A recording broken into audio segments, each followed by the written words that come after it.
I'm more than sure that if you ever read the New Testament, you heard the name Paul. If you got electricity, I'm sure you heard of Westinghouse. If you drive a car, you ever drove a car, I'm sure you heard of Ford. If you watch any sports, you've heard of Michael Jordan. If you watch football, you've heard of, what's his name? Michael Vick. Yes. But I want to talk about a guy by the name of Monroe Johnson. Surely y'all heard of Monroe Johnson. Your head shaking. You don't know Monroe Johnson? The reason why you don't know Monroe Johnson is because Monroe Johnson didn't understand the danger of living this thing. In other words, Monroe might have been number one in his family, but he was not number one in the house of God. He might have been able to do everything that Michael Jordan could do, but he was not Michael Jordan. He might have been able to preach better than Martin Luther King, but he was not Martin. And the problem with this is, neither are you. Some of the things that the forefathers have done that got us this far will never be repeated. But there are some things that they've shown us and some things that they've done that we have to learn from. And you must understand that there is danger when you live in sin. I don't know, maybe the preachers have messed up because they have painted heaven to be a place that nobody gets turned away from. Maybe the choir has messed up because they sing the songs of silver and gold and tell you about heaven, how beautiful it is, and your heart gets so caught up and electrified that you forget that we come to church for a purpose. We come not just to worship Him, but we come to serve Him. We come not only to serve Him, but we come that we might know Him better. We come, even though you think you know it all, we come to prove all the things that you do not know. I promise you, when I graduated with my bachelor's degree, you can ask me anything about management and I knew the answer. Now the truth of the matter is, I didn't know everything there was to know. But I thought I did because I got a degree. And that analogy is for you. Although you come to church, you do not have a relationship with God just because you come to church. Just because you stand in the pulpit. Just because you sing in the choir. Just because you get to pick up the prayer every now and then. Just because they allow you to collect the money and count it in the back. Just because you got a nice suit. You do not get to heaven because you go to church.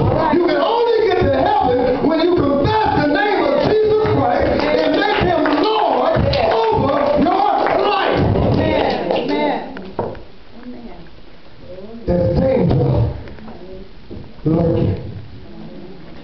You know, I wish, church, that we as Christians had what they do on the movies whenever danger comes around. You can always tell when danger's coming around because on the movies you hear the music begin to play.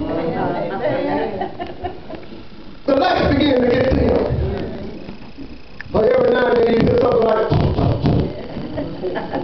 and you sit there watching the movie and you yell at the screen, don't do it, don't go over there, don't look over there, don't go over there, don't go over there, and he still goes. The reason why he goes is before your entertainment purposes. But life is not about entertaining you. God will send you warning signs, but the warning signs won't come the way that you want them to come. Might come from the doctor giving you a bad report. Might come from that wayward child that you keep getting down on your knees for. Might come through a divorce that you trying to ask God, why me, why me, why not you? You read your Bible. You go to Sunday school. You don't get perplexed about anything. Why not you?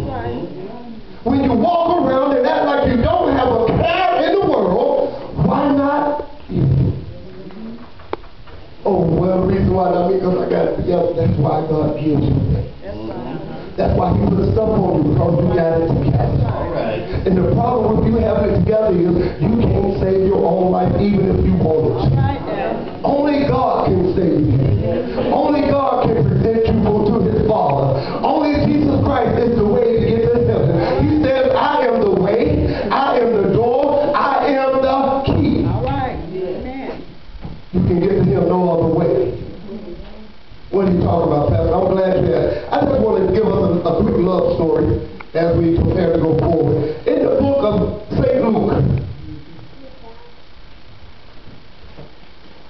St. Luke, around chapter number, I want to say 17.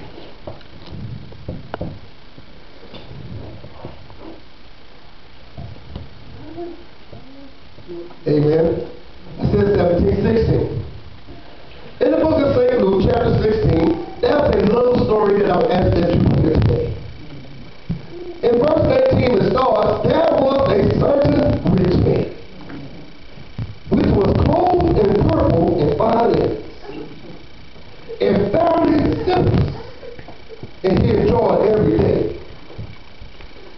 But there was also a certain beggar named Lazarus, which was laid at the rich man's gate, full of sores, and desiring to be fed with the crumbs which fell from the rich man's table. Moreover, the dogs came and licked his sores. And it came to pass that the beggar died, and he was carried straight to hell. The poor man died, and he was carried by the angels to Abraham's bosom.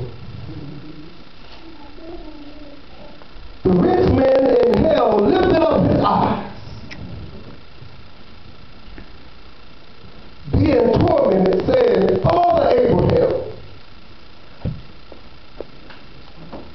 have mercy on me. Please send Lazarus that he may dip the tip of his finger in the water and cool my tongue. For I am tormented in this night. But Abraham said, Son, remember in thy life that you received all good things, and likewise Lazarus received all evil things. But now he is comforted, and you are tormented.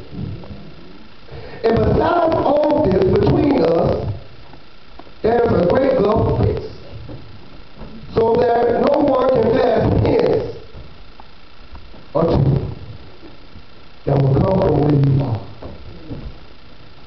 Then he said, I pray, therefore, Father, that thou wilt send him to my father's house. For I have 5 brothers, that he may testify to them, lest they also come to this place of torment. Abraham said to him, they have Moses and the prophets. Let them hear them. And he said, no, Father, Abraham, but if one from the dead